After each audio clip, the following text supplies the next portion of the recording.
in all, given this fourth passage and taken together with the other three, which is what I meant by saying all in all, one of the best sections in Reading Comp in recent memory, I think. All right, let's talk about this last one. You've got this passage advocating the idea that while Mario Garcia did have some good points, he also had two fundamental flaws. The first was that these groups were not as cohesive, taken together, as he seemed to claim they were. And second, that these groups may not have been as representative of the whole Mexican-American population as he seemed to think they were. All right, let's answer some questions. 22, how did they differ? And you didn't get sucked into B, which is really a way that they differed, but that's what the Spanish-speaking people thought. We weren't asked about what the Spanish-speaking people thought. We were asked about the United Latin American Citizens, and they thought in line 21 we should pursue a strategy of assimilation. And there's answer choice E. For number 23, what did Garcia say about them? What did Garcia say about them? And I'm in line like 8. Garcia does provide persuasive evidence that these activists anticipated many of the reforms proposed by their later brethren in the 60s and 70s. Some of the things that these guys held were the same things held by the later activists, and that's your answer choice A. All right, question 24. What does Garcia say about the Mexican Americans between 1930 and 1960? And I might point you to line 44. That this new generation was more acculturated and was therefore more politically active. Answer choice B, because they were more familiar, they were therefore more politically active. Perfect. For 25, what does the author of the passage say about these activists?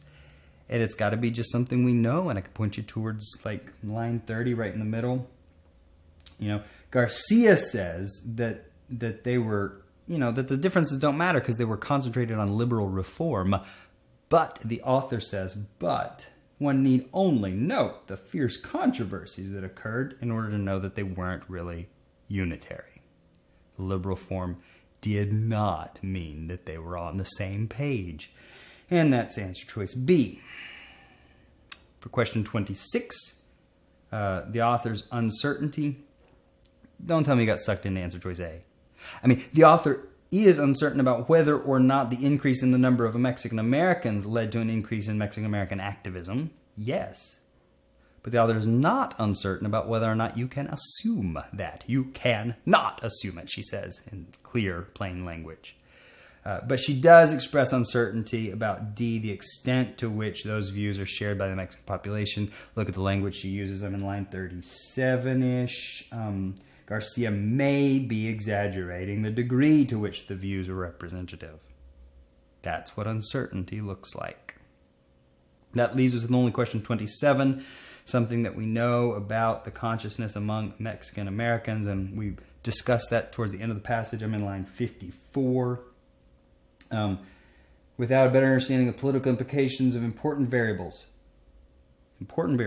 such as patterns of bilingualism, rates of immigration and naturalization, and the variations in ethnic consciousness, these variables help to create. What do we know about ethnic consciousness? It's caused by those variables.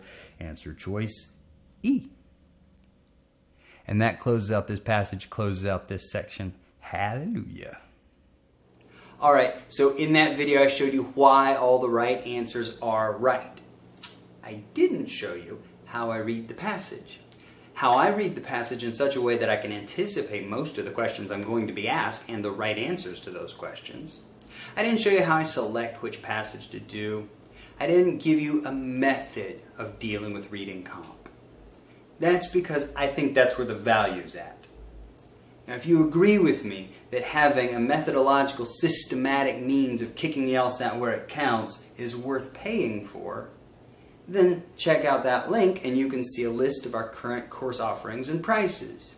And if you don't, that's cool too. Keep making as best use you can of these free videos and tell all your friends how awesome we are. Although if you thought that was awesome, Wait till you see what's in the paid courses.